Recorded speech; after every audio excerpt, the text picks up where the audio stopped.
Elara vivait dans une toute petite maison, faite de vieux bois et de pierres de rivière. Chaque jour, elle rêvait en regardant la colline verdoyante par la fenêtre. Sa famille était pauvre, mais riche en amour et en histoire. Plus ses rêves grandissaient, plus la maison semblait petite. Un jour, elle a rassemblé son courage et a décidé de partir. Le monde l'attendait, et son aventure ne faisait que commencer.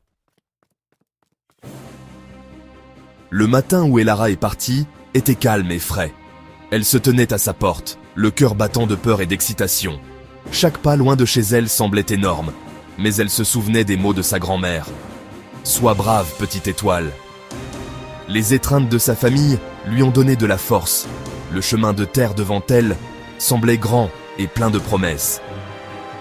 Alors qu'elle marchait, les sons de la maison s'estompaient, remplacés par le vent et des oiseaux qu'elle n'avait jamais entendus.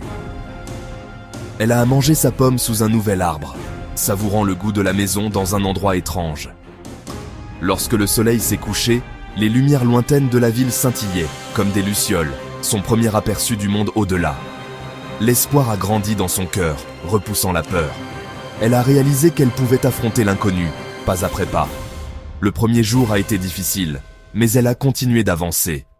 Elara était seule, mais pas perdue. Chaque pas était une promesse faite à elle-même. Elle trouverait sa propre histoire, et elle ne ferait pas demi-tour. Le voyage d'Elara était peint de nouvelles couleurs chaque jour.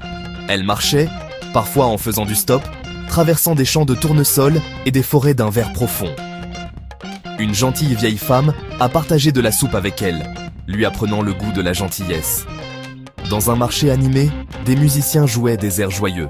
L'un d'eux lui a donné une flûte en bois pour la route.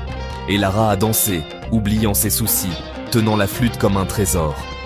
Des tempêtes sont venues, froides, humides et effrayantes.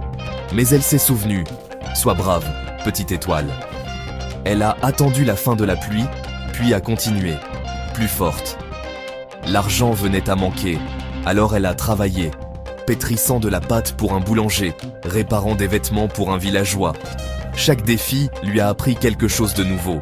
Elle a appris que ses mains pouvaient lui permettre de gagner sa vie. Le monde était difficile, mais aussi généreux. Elara a trouvé la beauté dans les petits moments et la gentillesse chez les étrangers. Elle est devenue plus courageuse et plus débrouillarde à chaque pas. La musique de la flûte lui rappelait la joie. Elle a réalisé qu'elle pouvait compter sur elle-même. Son voyage la transformait en quelqu'un de nouveau. Elara n'était plus seulement une rêveuse, elle était une femme d'action. Enfin, Elara a atteint la ville des Lumières. De hauts bâtiments, des nuits brillantes et de la musique partout. C'était tout ce dont elle avait rêvé, mais après des semaines d'exploration, son calme foyer et la colline verte lui manquaient. Elle a réalisé que la maison était plus qu'un lieu. C'était un sentiment d'appartenance. Elara avait appris à être brave à travailler et à trouver la gentillesse. Le chemin du retour semblait différent. Elle marchait avec confiance, jouant de sa flûte en bois. Le monde ne semblait plus si grand ou effrayant. Elle est rentrée avec des histoires, des souvenirs et de la sagesse. Sa famille l'a accueillie avec joie. Cette nuit-là, dans la petite maison, elle a partagé des récits de tournesol, de tempêtes de musique et de la ville. Elle était partie comme une jeune fille pauvre avec un rêve. Elle est revenue riche, non pas avec de l'argent, mais avec un cœur rempli du monde. Voyager, elle le savait, rend tout le monde plus riche. La petite maison était toujours petite, mais son monde avait grandi.